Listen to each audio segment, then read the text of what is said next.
TG, una buona giornata a tutti voi telespettatori, ben ritrovati nei nostri studi, un'ampia pagina di cronaca in primo piano. Torniamo a occuparci dell'omicidio, suicidio del padovano, ma torneremo anche a trattare il femminicidio del vicentino di Montecchio Maggiore. Abbiamo subito in collegamento da Padova proprio la nostra Valentina Visentin. Valentina, intanto buongiorno, ben ritrovata, e che novità ci sono per quanto concerne questo terribile fatto di cronaca avvenuto proprio nel Padovano, dove un uomo ha ammazzato la figlia per poi togliersi la vita. Sì, buongiorno Vanessa, diciamo che le novità adesso sono quelle che riguardano più che altro il movente, quello che ha scaturito la lite fatale tra il padre Stelio Cerqueni, 88 anni, di Monfalcone, che è arrivato ieri all'ora di pranzo a Rubano e ha ucciso la figlia Doriana, 60 anni, perché l'uomo poi si è sparato uccidendosi, quindi la procura ha sì aperto un'indagine ma che verrà archiviata con la morte del reo. Quindi insomma si cerca di ricostruire quello che ha portato a questa tragedia, per ricostruire quanto è accaduto ieri all'ora di pranzo a Rubano. Durante l'ora di pranzo appunto l'uomo è arrivato da Monfalcone già armato di pistola, una pistola che lui deteneva regolarmente, ha suonato al campanello della figlia e dopo una lite ci sono stati questi primi due spari, due colpi che hanno ucciso Doriana in pochi istanti, e poi l'uomo si è rivolto la pistola al petto e si è suicidato. Una tragedia che è avvenuta anche davanti agli occhi non solo dei vicini che sono accorsi in strada dopo aver udito gli spari, ma anche di alcuni familiari che erano in casa in quel momento e che hanno visto insomma proprio in tempo reale il suicidio dell'uomo che ha premuto il grilletto contro di sé dopo aver raffreddato la figlia. Pare che all'origine di questo gesto estremo ci siano rancori che padre e figlia non avevano mai risolto, rancori che durano da più di 30 anni e riguardano il matrimonio che la figlia aveva avuto con l'ex socio del padre. Questo matrimonio il padre non l'aveva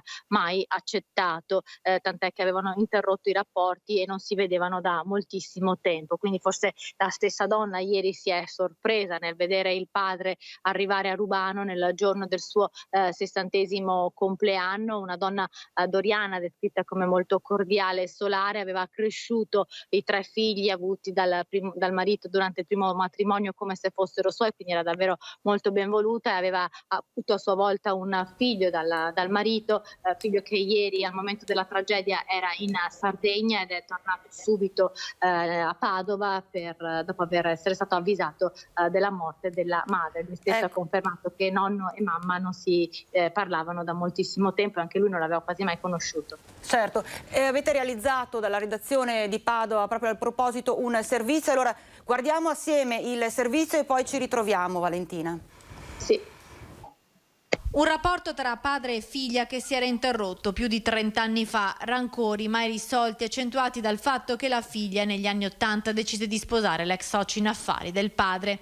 Nonostante questo, nessuno avrebbe mai pensato che la vicenda di Stelio Cerqueni e della figlia Doriana finisse nel modo più tragico, a colpi di pistola esplosi in strada nel giorno del 60° compleanno della donna.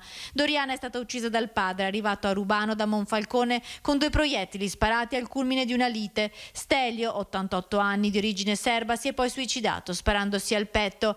Il padre ha viaggiato con la pistola regolarmente detenuta, un aspetto che potrebbe lasciare intendere una premeditazione. Ha suonato al campanello della figlia e la donna è uscita nel cortile per non farlo entrare. Quando la discussione è degenerata, Doriana ha tentato di fuggire ma è stata affreddata dal padre. I colpi esplosi hanno squassato il silenzio della campagna di Rubano e sono stati uditi da un vicino di casa che, uscito sul balcone, ha visto l'anziano di Monfalcone togliersi la vita. Un giorno e mezzo c'è stato il primo sparo, o il secondo. Ero, nella parte più alta della casa, quindi in direzione del fattaccio. E cosa hai visto? Prima una signora distesa per terra, dopo un signore sulla sinistra dove ci sta la macchina grigia che usciva, che andava verso le 2 persone, e dopo il terzo sparo che veniva colpito anche l'uomo. Sconvolti i familiari di Doriana sono accorsi in giardino. Il marito, Galdino Nicoletti, malato da qualche tempo, si trovava a letto mentre il figlio dell'uomo avuto dal primo matrimonio è corso fuori vedendo il corpo a terra senza vita di Doriana, la donna che lo aveva cresciuto come una mamma. La coppia ha anche un figlio, Michele, medico, che si trovava in Sardegna ed è subito rientrato a Rubano una volta avvisato della tragedia. Il ragazzo avrebbe confermato i cattivi rapporti tra la madre e il nonno, un nonno che non aveva quasi mai visto. Stelio Cerqueni viveva a Monfalcone, si era risposato con una donna più giovane, nessuno sapeva che avesse una figlia perché non la nominava quasi mai. Abbiamo sentito una situazione già difficile di suo, quella che si era creata all'interno di questa famiglia. Certo è che anche per chi ha assistito alla scena, abbiamo visto che hai avvicinato al microfono anche un testimone che praticamente ha visto tutto. Deve essere stata una cosa decisamente drammatica, terribile. Assolutamente sì, perché il contesto è quello di una strada di campagna con delle abitazioni, ma comunque una strada di passaggio, quindi anche molti automobilisti hanno allertato i carabinieri perché sono passati in strada e hanno visto i due corpi stesi a terra. Una delle prime telefonate di soccorso è stata fatta da uno dei figli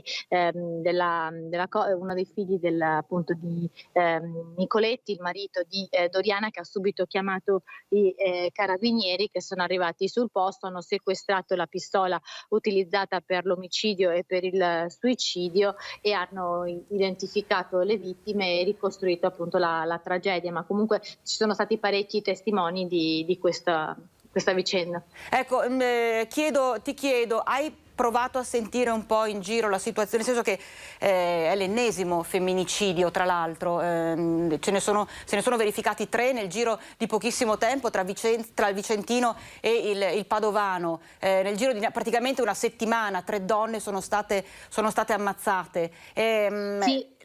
Hai provato a sentire la gente, ecco, come Guarda, il polso della situazione?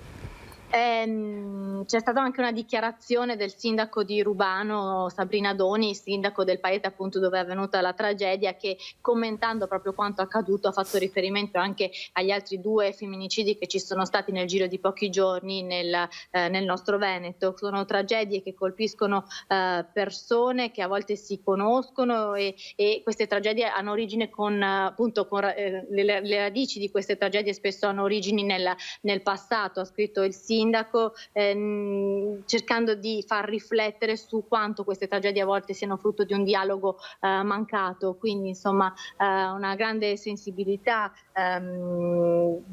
da parte del sindaco, che poi porge le sue condoglianze a tutta la famiglia, perché appunto dice che è molto importante che a volte, anche se non si conosce, ma di risolvere la situazione con il dialogo, quindi certo. Insomma è davvero una cosa che sconvolge, che nel giro di anche noi che siamo abituati a fare la cronaca, nel giro di una settimana ci siamo ritrovati a raccontare 3 femminicidi, 3 donne uccise da persone che reputavano di famiglia, perché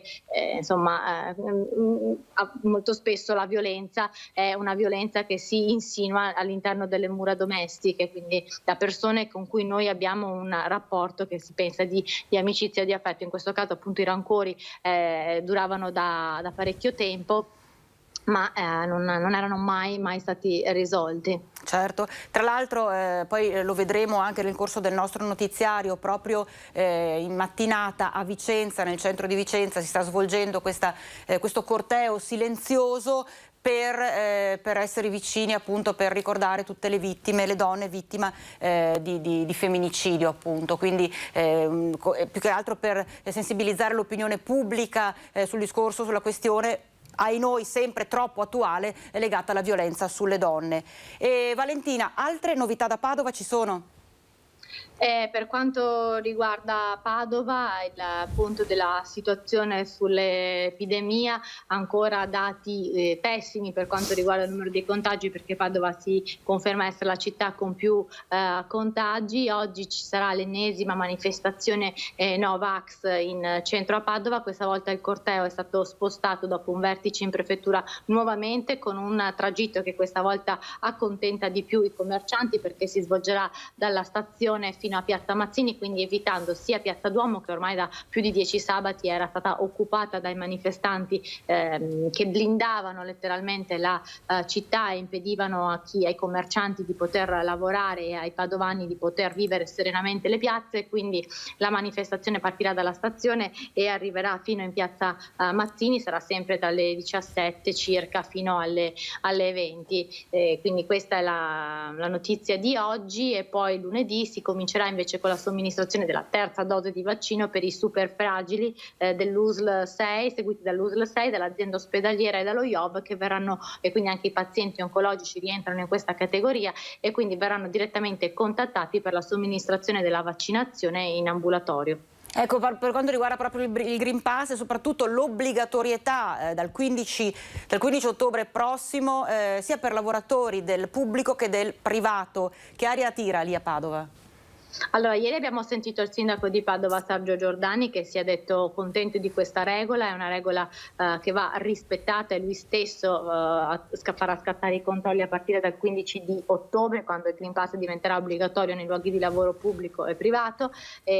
Ovviamente poi ci sono state le reazioni dei sindacati, ma anche il timore dei tanti farmacisti nel vedersi riversare tantissime persone a fare tamponi perché ogni 48 ore, se non si ha il vaccino, si deve ripetere il tampone. Quindi insomma vedremo come andrà la situazione a partire dal 15 di ottobre. Di sicuro per quanto riguarda gli amministratori, in particolare quello padovano, c'è la volontà di far rispettare quanto prima la legge. Certo, bene, io ora ringrazio la nostra Valentina Visentin, grazie per il tuo intervento, Valentina, da Padova. Noi restiamo a Padova e parliamo proprio della situazione Green Pass, vediamo nelle aziende come la vedono, come sta andando, come la valutano, insomma. Green Pass esteso a tutti i lavoratori a partire dal 15 ottobre, decreto fresco di voto che estende la certificazione verde non solo alla pubblica amministrazione, come si era pensato in un primo momento, ma a tutti i luoghi di lavoro. Nodi da sciogliere e incongruenze messe sotto la lente di ingrandimento dei sindacati, che hanno visto bocciare la proposta di rendere i tamponi gratuiti almeno in questa fase. Il nodo cruciale riguarderà, sostiene la CGIL padovana, le aziende con meno di 15 dipendenti, che costituiscono la gran parte del nostro tessuto imprenditoriale. Invece, dopo i 5 giorni, ci sarebbe appunto la sospensione del lavoratore senza retribuzione. Il problema è che un comma dell'articolo 3, il comma 7, prevede che il datore di lavoro, nel caso di queste imprese, diciamo di piccole dimensioni, potrebbe sospendere il lavoratore, sì, ma fino a un massimo di 10 giorni. Potrebbe sospenderlo di più solo in caso di contratto di lavoro con un sostituto del lavoratore privo di Green Pass. È chiaro che in questo modo si creano forse delle difficoltà da parte di questi datori di lavoro a reperire sul mercato di lavoro dei sostituti per lavoratori evidentemente molto più essenziali nella loro organizzazione che per una grande impresa. Sindacato che valuta il Green Pass come scelta contraddittoria del governo, alla quale avrebbe preferito l'obbligo di vaccinazione. Dall'altro fronte anche i farmacisti mettono le mani avanti, prevedendo un ulteriore assalto al tampone. Già adesso c'è chi per ottenere il Green Pass prenota il tampone ogni 3 giorni, affollando le farmacie e rallentando l'attività ordinaria. Però adesso se cominciano anche nei lavoro pubblico e privato, penso che sarà un attimo più, ci sarà un assalto maggiore. Non so se riusciremo a tenere botta. Vedete tempi duri? Sì, già sono tempi duri, perché comunque un nostro collega sta tutto il giorno fuori a fare tamponi. E abbiamo chiesto ai vicentini e alle vicentine, nello specifico, come vedono questa obbligatorietà del Green Pass, di presentazione del Green Pass nei luoghi di lavoro, sia pubblici che privati. La maggior parte delle persone che abbiamo avvicinato al nostro microfono si è definita favorevole. Io sinceramente ritengo sia una cosa buona, una cosa giusta, perché ad altri lavoratori è richiesto, quindi per un discorso di sicurezza di tutti, chiaramente con i criteri, devono essere applicati i criteri corretti. Io ce l'ho già per lavoro e quindi sono d'accordo, anche perché dovrebbero allentarsi un po' le tensioni se poi tutti si fanno il vaccino e uscire un po' da questa situazione di pandemia. Giusto per tutti, deve essere per tutti così, perché sennò non si ne viene fuori da questa pandemia. Credo nei vaccini e credo in tutto, però mi pare un po' un'esagerazione, cioè posso capire nel privato, posso capire nel pubblico che ci siano delle limitazioni perché comunque rappresenti lo Stato, però nel privato non ci dovrebbero essere. Perché sì, ok, c'è lo stato di emergenza, tutto è giustificato, però c'è anche la libertà di lavorare. Penso che se dobbiamo cercare di uscire dobbiamo avere una coscienza comune e quindi bisognerebbe che lo facessimo tutti e dovremmo anche non... fidarci a un certo punto, perché non si può andare avanti sempre così. Viviamo un momento di estrema emergenza e come nelle guerre ci sono anche delle leggi a cui i cittadini si devono sottoporre, per cui Green Pass obbligatorio, che senso ha non farlo? Per cui il Green Pass rende liberi tutti, una semplice app si scarica sul telefonino, chi ha fatto i vaccini perché non deve avere il Green Pass e via, e per cui si accede a tutti gli uffici e lavoriamo tutti, siamo tutti più sereni.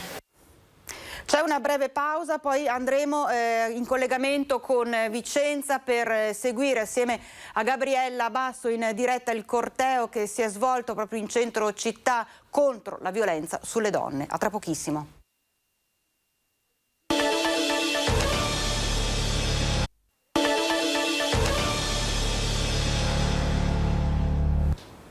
Focus TG, siamo nuovamente in diretta, allora andiamo subito a collegarci con il centro di Vicenza con la nostra Gabriella Basso che ha seguito il corteo che si è svolto, proprio il corteo silenzioso che si è svolto nel cuore della città contro la violenza sulle donne, a seguito anche dell'ennesimo femminicidio, l'ultimo Montecchio Maggiore con l'uccisione di Alessandra Zorzin. Accanto a Gabriella vediamo anche che c'è la sindaca di Creazzo, Carmela Maresca. Tra l'altro Gabriella, noi manderemo le immagini nel corso del tuo intervento perché tantissimi sono stati i primi cittadini, le prime cittadine presenti a questo evento. Sì, Vanessa, buongiorno a te telespettatori. Si è proprio appena conclusa la manifestazione silenziosa, il corteo silenzioso o marcia silenziosa che si voglia definire contro i femminicidi, per dire basta violenza, più rispetto. Era questo anche nei manifesti, nei cartelli che qualcuno teneva in mano. Oltre circa 1 migliaio le persone che hanno partecipato, che si sono aggiunte man mano nel corso del corteo, che è partito da Campo Marzo per passare Piazza Castello, Corso Palladio fino a Piazza dei Signori, dove si è concluso con un applauso fortissimo, il ricordo in memoria di Alessandra e di Rita, ma non solo loro due, sono le ultime 2 vittime da parte appunto l'omicidio e suicidio di ieri di Padova, ma nel Vicentino sono le 2 donne che praticamente sono state uccise nel giro di una settimana e che vede tutto il territorio vicentino, ricordo, vicino ai familiari.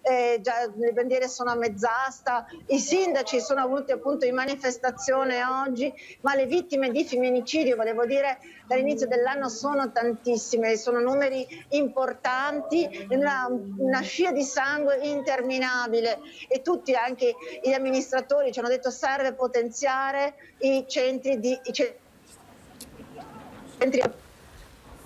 c'è bisogno di accoglienza, c'è bisogno di ovviamente accogliere queste donne, dare una risposta a queste donne. Qui con me, appunto, come dicevi tu, la sindaca Carmela Maresca di Creazzo, in prima linea anche lei da sempre, tra l'altro anche mamma, che quindi ha vissuto anche la morte di Alessandra molto, molto da vicino. Ecco, Esatto. vi interrompo un attimo perché vorrei lanciare al proposito il servizio che avete realizzato come redazione di Vicenza, in cui si ripercorrono proprio questi ultimi momenti drammatici legati poi al femminicidio di Alessandra Zorzin. È chiusa nel dolore la famiglia di Alessandra Zorzin, la giovane mamma, 21 anni, uccisa mercoledì nella sua abitazione di Valdimolino, frazione di Montecchio Maggiore, dalla guardia giurata Marco Turrin, 38 anni, di Vigo d'Arzare, nel Padovano. Difficile colmare la perdita della giovane figlia, la terza, la più piccola. Alessandra aveva altre 2 sorelle più grandi di lei. Il papà affida al sindaco di Montecchio, che ha fatto loro visita per esprimere il cordoglio dell'intera comunità, poche parole per ricordare Alessandra. Poi papà ci ha detto: per cortesia non fate cose fiaccolate o altre cose, perché ce ne sono già troppe. Se dovete dire qualcosa, una preghiera in chiesa ad Alessandra, in modo tale che sia ricordata. Ecco, lui ci teneva veramente tanto che fosse ricordata com'era, una ragazza bella, solare e con tanta voglia di vivere. Proseguono intanto le indagini da parte dei carabinieri per far maggiore luce sull'effettivo rapporto tra Alessandra e Marco Turrin. I militari stanno cercando i cellulari di entrambi, che sembrano spariti, per verificare eventuali chat tra i due. Che la 38enne guardia giurata conoscesse Alessandra sembra assodato. Lo stesso compagno della 21enne ricorda di avergli detto di lasciarla in pace, mentre il padre di Turrin ricorda che il figlio aveva con lei una frequentazione. I militari in queste ore stanno cercando di risalire indietro nel tempo di questa amicizia per dare un movente a quanto accaduto. Ancora sconvolta la piccola comunità di Valdimolino, un centinaio di abitanti dove tutti si conoscono. Ma non c'era neanche sentore che potesse succedere una cosa del genere. Io ho parlato con qualche membro della comunità di Valdimolino e loro dicono che se avessero saputo anche lontanamente che avevano questi problemi sarebbero senz'altro intervenuti e avrebbero aiutati. L'intera comunità si stringe attorno ai familiari, al compagno e alla figlia di Alessandra, previsto per il giorno del funerale a Montecchio il lutto cittadino. Chiederemo ai commercianti di abbassare le serrande in segno di solidarietà, un segno, diciamo, di tutta la nostra comunità che vuole essere partecipe al dolore, al grande dolore per la perdita di Alessandra. Ecco, un'intera comunità che vuole essere partecipe al dolore, un po' quello che è successo anche oggi a Vicenza, Gabriella. Era comunità proprio perché c'erano tanti amministratori, quindi tanti comuni coinvolti, e sono tutti comuni che si sentono partecipi, perché la violenza sulle donne è sfociata purtroppo in una tragedia, in 2 tragedie nel Vicentino, ma in realtà c'è tanta violenza anche subdola, maltrattamenti, violenze psicologiche, fisiche, ci sono tante donne. Il sindaco di Vicenza ci diceva che per esempio dall'inizio dell'anno sono 110 le persone, le mamme, le donne che sono state trattate dal centro antiviolenza di Vicenza, quindi sono tantissime ed è una scia di sangue, però, che dicevamo prima, purtroppo è lunga, interminabile, una vera e propria strage, vero sindaco Carmela Maresca, dicevo, di Creazzo, che tra l'altro ha vissuto in un certo senso intimamente anche questa tragedia. Alessandra, avendo lei una figlia un poco più grande di Alessandra. Esattamente, e proprio in ricordo di questa tragedia io ieri mattina insieme al mio assessore abbiamo deposto su una panchina rossa vicino al nostro comune, come simbolo proprio del femminicidio, un mazzetto di rose bianche per indicare proprio la purezza dovuta proprio alla giovane età. E proprio questo mi ha straziato il cuore, sentire che una ragazza di 21 anni va bene uccisa in modo veramente barbaramente, e poi pensare a questa bimba piccola di 2 anni. Io da mamma veramente voglio dimostrare tutta la mia solidarietà e la mia vicinanza con tutta la mia amministrazione ai familiari che in questo momento stanno soffrendo. Ecco, sindaco, c'è anche una questione proprio dei centri antiviolenza, c'è bisogno di investire di più, di fare di più, non basta solo un cambio culturale. Esattamente, c'è bisogno, io credo fermamente, anche perché come comune, parlando anche con le mie assistenti sociali, abbiamo proprio fatto questa riflessione. Vanno potenziati e vanno supportati questi centri antiviolenza, perché sono fondamentali. E ieri in un mio video ho fatto un appello a tutte le donne, dico: non dovete aver timore di chiamare il centro antiviolenza Donna Chiama Donna o i servizi sociali, assolutamente non dovete chinare la testa, bensì siamo pronte in prima linea a dire basta a questa strage, basta violenza contro le donne. Ecco Vanessa, se hai altre domande da studio. Grazie a Gabriella Basso, grazie alla sindaca di Creazzo Carmela Maresca, grazie al suo appello che davvero deve essere colto da tutte e da tutti soprattutto, quindi davvero grazie per il vostro intervento. Restiamo invece a parlare di cronaca perché c'è stato un bruttissimo incidente stradale, un impatto violento che non ha lasciato scampo a un ragazzo di 33 anni, Andrea Santagà, che è morto praticamente sul colpo schiantandosi contro un platano in località La Salute di Sastino di Livenza. Stava percorrendo la Jesolana tra San Michele e Jesolo, conduceva la sua motocicletta Yamaha quando è capitato il sinistro da Treviso, è arrivato l'elicottero del Su 118 sul posto, è atterrato in uno spiazzo poco distante dall'incidente. I sanitari hanno tentato di tutto, ma ormai per il 33enne non c'era più nulla da fare. E adesso parliamo di alcune persone che hanno presentato dei documenti che sembravano decisamente veri, reali, in realtà era tutta una truffa. La Guardia di Finanza di Venezia ha denunciato 13 persone che avrebbero ottenuto 230.000 euro di contributi erogati per l'acqua alta del novembre 2019 presentando falsa documentazione. L'attività nasce all'inizio di quest'anno nell'ambito di un protocollo d'intesa stipulato a livello centrale tra il nostro comando generale e il Dipartimento della Protezione Civile. Il Comune poi ha messo a disposizione dei finanzieri il database con i dati dei beneficiari, quindi sono stati avviati i controlli nei confronti di alcune imprese del centro storico. È emerso che appunto quei 12 di questi soggetti in particolare hanno presentato al rendiconto all'ufficio del commissario straordinario e quindi del comune di Venezia, in quanto appunto commissario straordinario, delle fatture per operazioni inesistenti attestanti danni, attestanti costi sostenuti per acquistare beni che erano stati distrutti a seguito dell'emergenza appunto Acqua Granda. Fatture emesse da 5 aziende con sede in Veneto, Toscana, Puglia e Lombardia, intestate a enti di nazionalità cinese come le 12 persone denunciate. Il 13° soggetto è stato denunciato in quanto ha documentato appunto dei danni subiti dall'evento dell'Acqua Granda attraverso delle foto che erano state presentate in relazione a dei beni, appunto attraverso delle foto che erano state anche presentate da un altro soggetto rientrante appunto tra i 12 soggetti economici,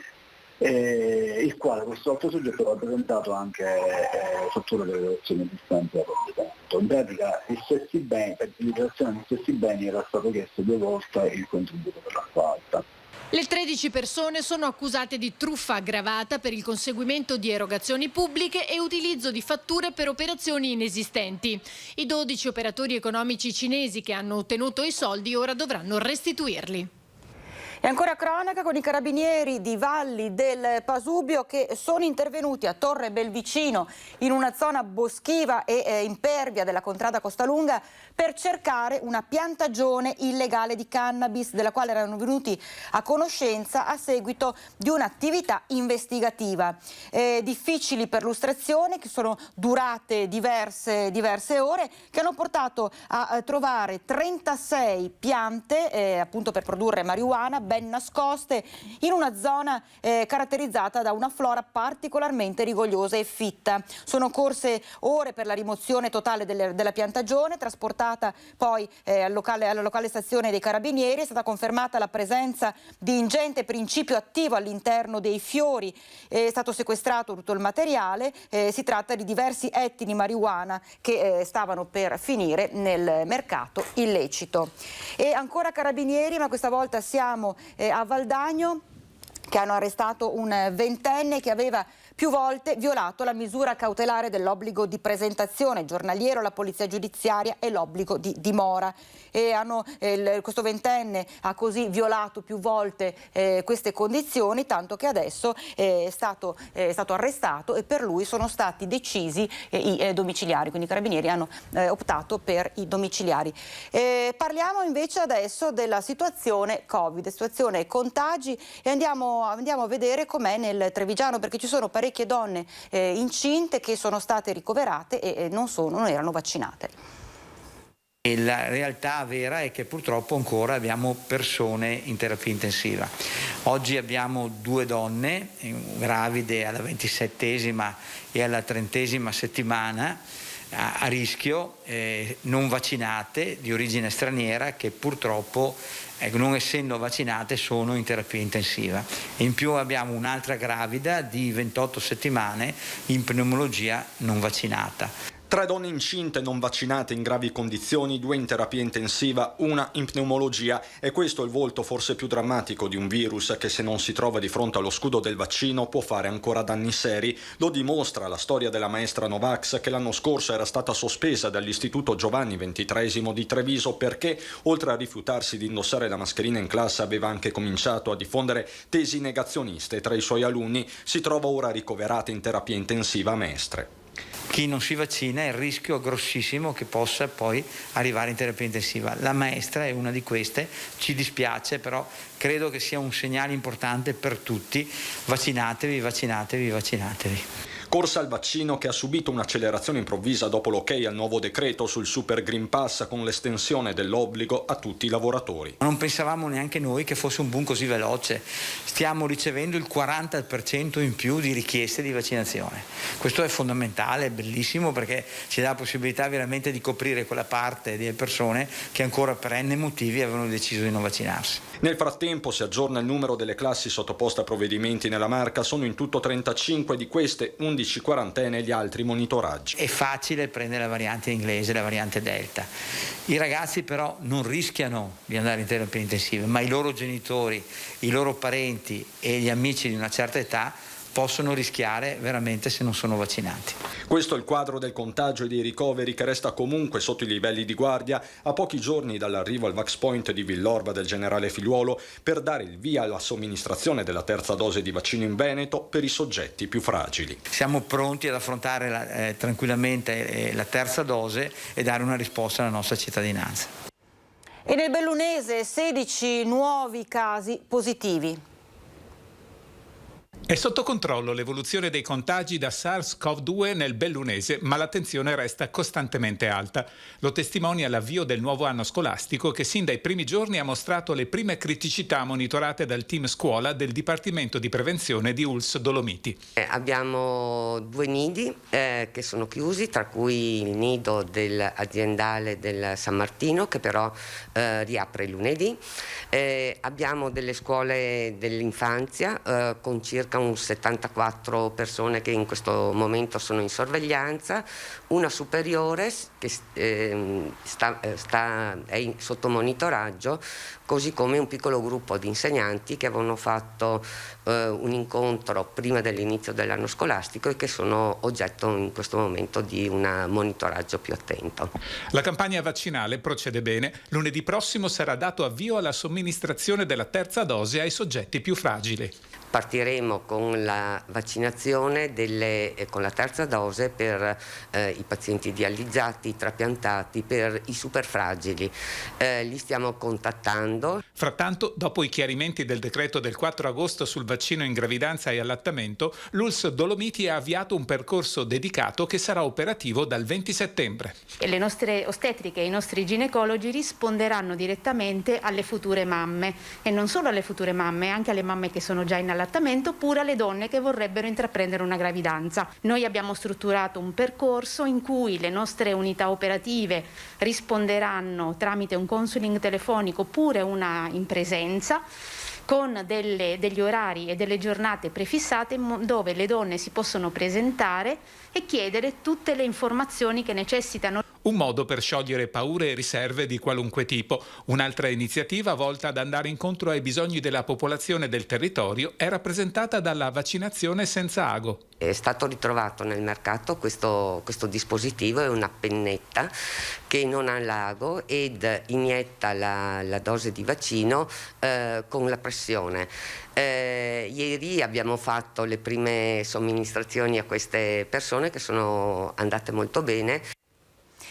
E a proposito di nuovi casi, vediamo com'è la situazione che è stata divulgata dal report di Azienda Zero. Nei nostri ospedali 536 i nuovi casi positivi, un totale, un dato cumulativo di casi con tamponi positivi pari a 464.819.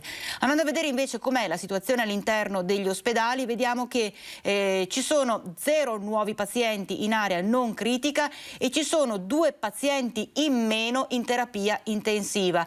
Ad oggi il totale di ricoverati nell'area non critica è pari a 218, in terapia intensiva invece 51.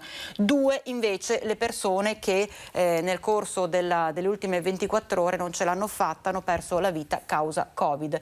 Per quanto riguarda invece la situazione delle vaccinazioni, 18.142 le nuove dosi somministrate, di cui 5.213 prime dosi, mentre le restanti 12.929 sono i cicli completati. Il totale delle dosi di vaccino somministrate è pari a 6.669.562. La percentuale di dosi somministrate sulle dosi fornite è dell'89,2%, quindi è un numero che è sempre decisamente positivo nella nostra regione, anche se abbiamo sentito l'appello anche dei vari direttori generali delle ULSS alla vaccinazione. Diventa l'unico elemento fondamentale, basilare, per poter uscire da questo periodo così difficile e cercare di evitare proprio i contagi tra persone, soprattutto salvare persone più fragili. E per quanto riguarda, abbiamo parlato delle scuole, dei contagi, vediamo com'è la situazione nel Padovano.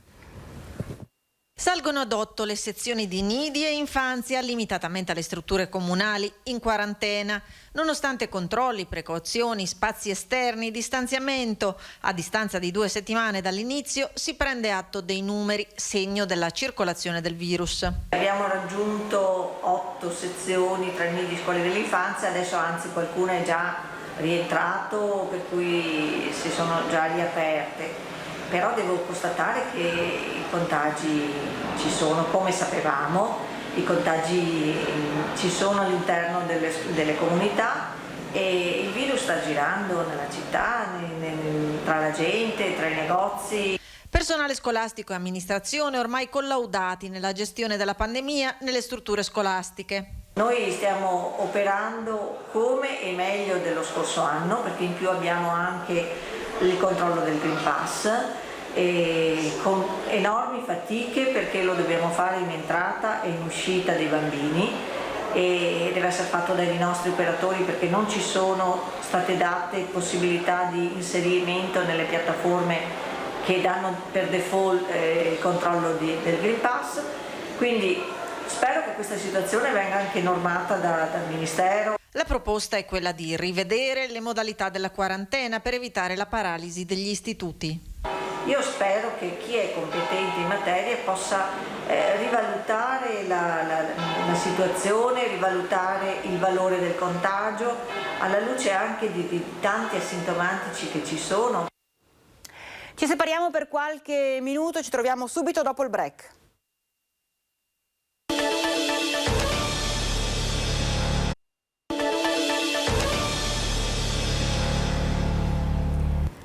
Focus TG, rieccoci in diretta e parliamo dei tamponi salivari i pionieri a Padova.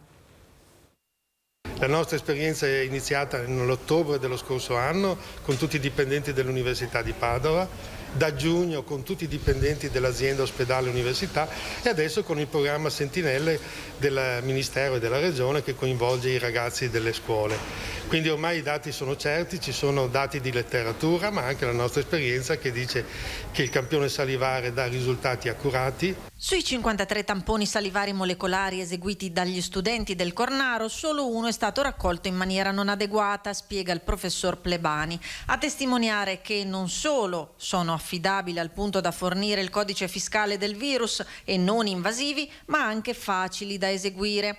L'auspicio è che l'utilizzo, oltre a riguardare gli studenti delle altre 11 scuole padovane aderenti al progetto ministeriale delle scuole Sentinella, possa essere diffuso su larga scala.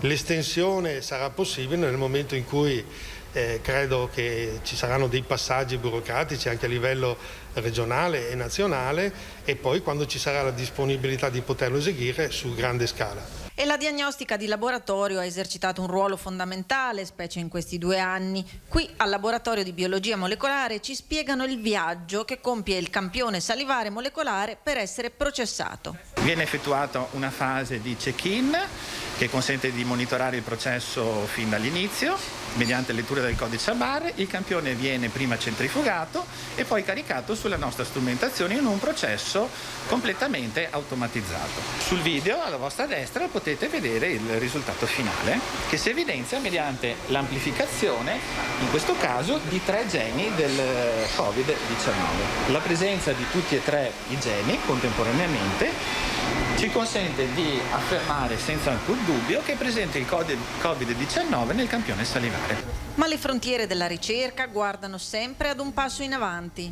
Il test del respiro è un grande sogno per me e stiamo seguendo con molta attenzione alcune start-up che hanno iniziato a lavorare con questo. C'è un problema in questo momento, come dire, in tutte le fasi iniziali di standardizzazione delle strumentazioni, di affidabilità. Speriamo però, perché sarebbe un passo in avanti ulteriore. E al di là dei tamponi si è registrato un aumento di prenotazioni per il vaccino, soprattutto dopo il decreto che prevede l'obbligatorietà di presentazione del Green Pass per tutti i lavoratori. Abbiamo visto un aumento delle prenotazioni. Nei giorni scorsi, nelle settimane scorse, noi viaggiavamo a circa 4.000 prenotazioni al giorno. Ieri sono state 9.000 e oggi mi dicono che sono già 21.000 le prenotazioni sul portale. Un primo risultato del nuovo decreto sul Green Pass esteso a tutti i lavoratori dal 15 ottobre c'è stato. Come accaduto con il precedente provvedimento, nelle ultime ore si è verificata una vera e propria corsa alla prenotazione per sottoporsi alla seduta vaccinale.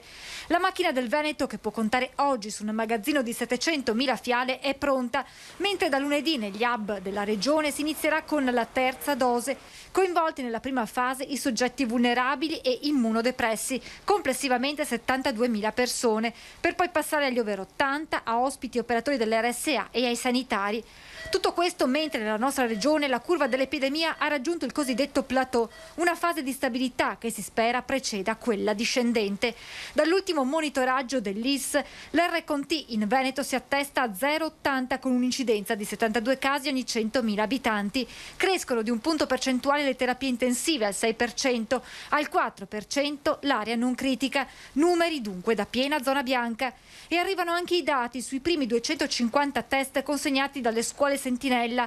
Tra questi nessuna positività, diversa la fotografia che arriva invece dal monitoraggio della regione negli istituti veneti. Abbiamo allo stato attuale ad oggi 44 studenti positivi con 450 circa studenti in quarantena. Preoccupano poi i dati che arrivano dalle cooperative trevigiane che gestiscono la collaborazione e la gestione dei contratti di lavoro delle badanti, secondo le quali nella Marca 7 badanti su 10 non intendono vaccinarsi. L'assessore Lanzarin spiega come si stia lavorando, anche alla luce dei focolai riscontrati le scorse settimane tra la comunità balcanica e dell'Est Europa, per avvicinare questa fascia di popolazione all'immunizzazione. Promuovere, investire, cercare di far passare il messaggio. È chiaro che se cominciano a essere numeri importanti, questo mette sicuramente in difficoltà il sistema dell'assistenza domiciliare. A rischio sono soprattutto gli anziani, situazione nella casa di riposo di Cartigliano dove si sono verificati 4 decessi. C'è però da sottolineare che pare non sia legato al Covid. Va migliorando la situazione all'interno della casa di riposo di Cartigliano, un risultato reso possibile grazie alla vaccinazione di ospiti e personale e soprattutto per merito delle rigide misure di sicurezza applicate. Nella casa di riposo di Cartigliano stiamo pian piano ritornando alla normalità. Su 45 infettati da Covid-19 ora siamo a una trentina. Dunque ben venga perché gli ospiti si stanno negativizzando pian piano. In più tutto il personale sanitario è negativizzato. Si registrano purtroppo 4 decessi che hanno scosso la comunità, ma fare chiarezza sulle cause della morte degli ospiti, derubricandole dai decessi causa Covid, è lo stesso sindaco germano. Racchella. Purtroppo abbiamo avuto 4 decessi, non dovuti necessariamente al Covid, ma sono stati 4 decessi dovuti all'età. Infatti 2 avevano ben 99 anni. Dunque io invito ancora tutti ad andare avanti e a crederci nella vaccinazione, perché non oso pensare, se i 45 ospiti a casa di riposo non fossero stati vaccinati, il conteggio quale sarebbe stato.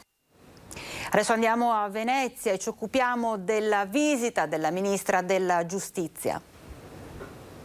Sono venuta subito appena è stato possibile dopo la vostra sollecitazione. Queste le parole di esordio del Ministro della Giustizia Marta Cartabia nell'incontro nell'aula di assise del Tribunale a Rialto dopo il sopralluogo lungo il cantiere della nuova cittadella della giustizia in Piazzale Roma a Venezia. Città dalla straordinaria bellezza nonostante i riconosciuti disagi che può comportare per la città della giustizia, così nel corso del suo intervento. Seduce la straordinaria unicità di questa città, ma perché sappiamo bene che sul piano della giustizia tutto questo, tutta questa bellezza si traduce in difficoltà aggiuntive.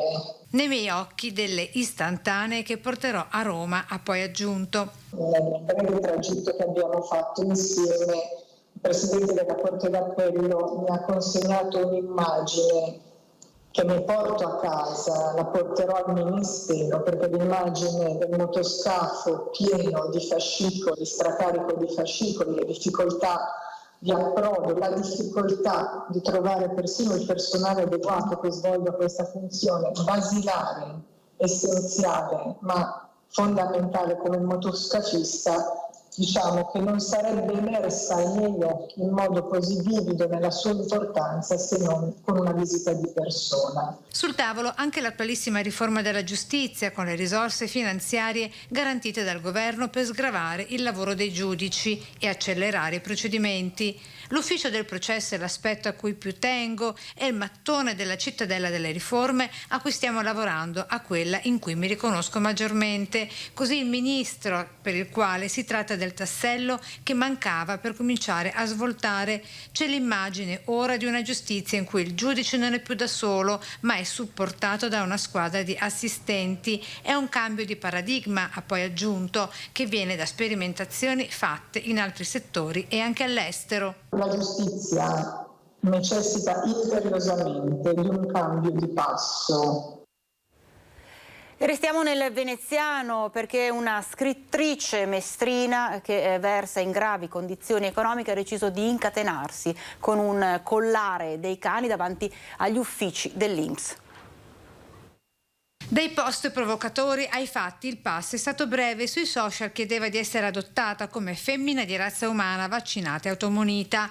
Oggi la sfida è stata superiore ad ogni aspettativa. Munita di collare, si è incatenata ad uno degli uffici INPS di Mestre per sollecitare la sua pratica ferma incancrenita da oltre 1 anno e mezzo. Lei è Silvia Moscati, scrittrice mestrina. Per l'ennesima volta chiedevo una risposta alla mia pratica che da 20 mesi è sui loro tavoli, sulle loro scrivanie, persa da qualche parte. Un presente di gravi e pesanti ristrettezze economiche con la forza e il coraggio di lottare e combattere per ottenere la sua pensione. Esattamente la pensione di vecchiaia e per 20 anni di lavoro, pertanto con dei contributi versati. Durante questa fase dell'istruttoria di questa pratica sembrerebbe ci fosse stato dell'inghippo o della contribuzione non versata o di altri problemi. Esasperata e stanca delle mancate risposte, delle infruttuose attese, la decisione incatenarsi con il collare di Mary e Hannah, i 2 meravigliosi beagle, mamma e figlia, salvati da morte certa, da cui a causa della sua indigenza si è dovuto a suo malgrado separare affidandoli ad un rifugio di Ravenna. che ho salvato da Green Hill quando c'è stata l'uscita dei cani dalla vivisezione, eccetera.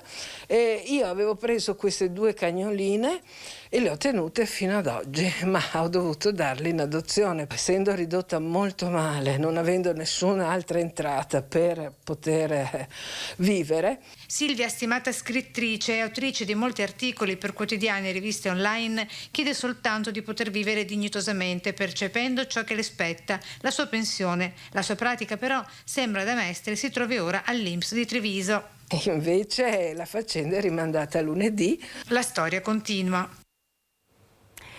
Alla sede Confindustria Belluno Dolomiti è stato firmato il patto territoriale per l'occhialeria. Un patto che dimostra la maturità sia delle imprese che del sindacato. Si capisce che il benessere comune porta vantaggi a tutti. Competenze digitali, smart working, politiche di conciliazione vita-lavoro, parità di genere, formazione, politiche attive, ammortizzatori sociali sono gli obiettivi condivisi dalle organizzazioni datoriali e sindacali che mercoledì a Belluno, nella sede di Confindustria, hanno siglato il patto territoriale per l'occhialeria per accompagnare e governare il settore che sta affrontando una profonda evoluzione. È un inizio di un percorso. Monitoreremo l'andamento del settore attraverso una consulta fatta sia dalla parte sindacale che dalla parte datoriale e crediamo che nel prossimo futuro, anche attraverso le risorse dei bandi che la Regione ha messo a disposizione, potremo riuscire a professionalizzare e a riqualificare tante professionalità anche attraverso questo accordo. È un accordo innovativo che mette nero su bianco la necessità di una approfondita analisi delle competenze e che pone la formazione al centro del cambiamento come strumento di politica industriale. Sullo sfondo i problemi di sempre del territorio bellunese che incidono sul suo sviluppo. Nella provincia di Belluno per noi molto spesso è forse più difficile che per altre province, perché è un territorio che diciamo è stato abbastanza abbandonato. Mi riferisco alle infrastrutture, alla digitalizzazione, alla banda larga. Ecco, questi sono tutti strumenti che possono aiutare il lavoratore e l'impresa a vivere meglio. Un accordo auspicato dalla Regione Veneto. Ieri al tavolo convocato dall'assessore Donazzan, il patto territoriale è stato accolto come un punto di partenza anche rispetto alla prossima programmazione europea, che pure rappresenta una grande occasione di sviluppo nell'ambito del capitale umano. E a Cittadella un fine settimana dedicato a eventi e attività per le famiglie. Una possibilità di creare un evento che potesse essere appunto un po' più multidisciplinare anche come proposta, quindi con attività che andavano non solamente dalla parte teatrale ma anche con esperienze da poter fare alle famiglie. Un fine settimana di divertimento per bambini e famiglie tra le splendide mura di Cittadella. Il 2 e il 3 ottobre dalle 10 alle 19 ad accesso libero e gratuito si terranno spettacoli nell'ottica dello svolgimento in totale sicurezza. Ci saranno attività che saranno su prenotazione perché dobbiamo seguire giustamente le normative di legge, per cui attività che hanno a che fare con la parte più diciamo di spettacolo, di teatro, spettacoli, gli spettacolini, gli show o gli eventi qui in arena o le letture animate saranno su prenotazione. Dalla crisi pandemica alle opportunità per il futuro e per il rilancio economico e turistico. Questa è l'occasione per scoprire anche i luoghi più nascosti, perché un evento di questo tipo ci permetterà di spostarci nel nostro centro storico e di visitare anche i posti più sconosciuti. Dopo il lockdown e lunghi mesi di restrizioni appare forte il desiderio di incontrarsi per guardarsi in faccia, ridere insieme, affrontare una giornata all'insegna del divertimento per smorzare la tensione accumulata in questi mesi. Ritornare a sorridere, ritornare a vivere assieme, a frequentare delle attività e a vedere dei giochi, insomma un'attività che permetterà di girare un po' tutto per Cittadella, quindi vedere anche i nostri monumenti, ma divertendosi.